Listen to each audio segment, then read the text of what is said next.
Chris, your reaction to the special counsel's indictment of 13 Russian nationals for allegedly meddling in the U.S. election. Can we put the idea that this was a hoax to bed? Yeah, I think we can. Obviously, this is an indictment. It's not a conviction, but there's an awful lot of evidence, a lot of meat on the bones that seems to indicate it. Look, most of us, I think, already understood the fact that the Russians had interfered in the election, but this is a whole new level of intervention that a lot of us didn't know about. We knew about the emails that had been put on WikiLeaks. Now we're hearing about their very sophisticated use of social media, efforts to suppress the black vote, holding rallies for and against Donald Trump to sow confusion. There is no allegation in this indictment of involvement, knowing involvement by any American. So it doesn't add anything to our understanding about collusion or possible collusion involving people in the Trump team. But to the degree that in the last few weeks, with the fight over the Republican memo and FISA and the FBI, that had gotten our eyes off the ball, I think this reminds us that the main story here, the main concern, is foreign intervention in a U.S. presidential election.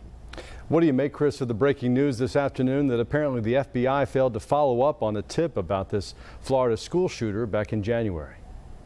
Well, it's horrifying. I was stunned at the idea that this fellow in Mississippi had gotten this reaction to a YouTube video in which a guy said that he was planning to be a professional school shooter, and the FBI said they couldn't identify Nicholas Cruz with a K. You wonder how many Nicholas Cruzes there are in the world, and how many Nicholas Cruzes that had posted pictures of themselves with guns and knives and arsenals of weapons on Instagram. So that didn't say a lot, but this is a lot worse than that, because this is last month in January to the FBI hotline, somebody specifically talking about this guy, identification, address, all of that, and concern that he was going to commit a violent act, even potentially a school shooting.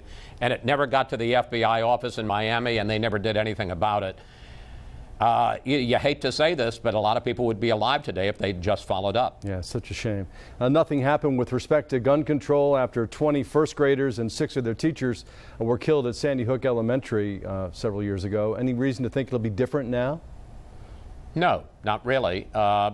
You know, we've had too many of these incidents, and whether it was at Newtown, whether it was Las Vegas, whether it was that church in Texas, now whether it's Parkland and the high school there, we've had so many of these incidents, and every time, you know, it's almost like the usual argument. The Democrats call for gun control, Republicans call for mental health checks and giving people on the inside guns to fire back at the bad guys.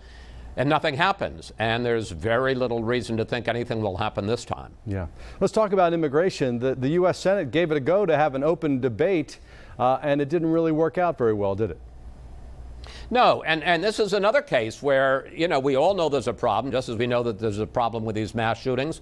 We know there's a problem with immigration, particularly with the most sympathetic illegal immigrants, the dreamers who were brought into this country by their parents as children. They didn't do it themselves.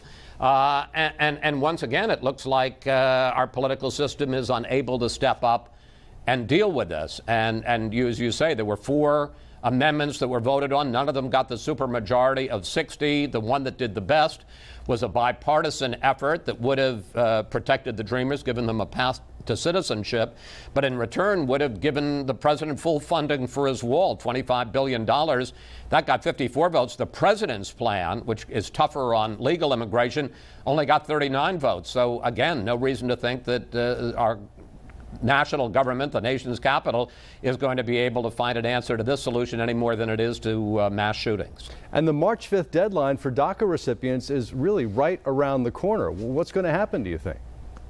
Well, here's an interesting thing. I'm not sure that people feel the heat, because what's happened is that not one but 2 federal courts have said the president rolling back the Daca protection was illegal, and they have enjoined him from enforcing that. So basically, the March 5th deadline is moot at this point.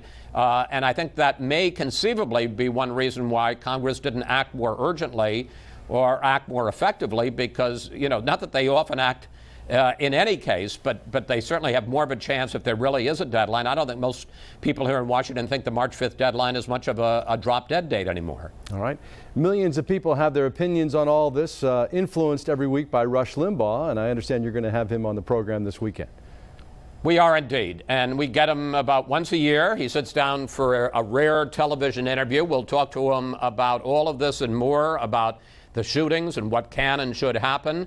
We'll talk to him about the immigration battle, how Trump's year, and also about the Russia investigation. On the issue of the shooting, we're also going to have as a guest Mark Kelly. He's the ex-astronaut, husband of Gabby Giffords, the Arizona congresswoman who was shot down in another incident. She's recovered, but very grievously injured. So we'll have a debate between the two of them, and then we'll talk to Rush about a bunch of other issues. Should be a fascinating, can't-miss Fox News Sunday. And we'll be watching, as always. Chris, thanks. Russ, thank you.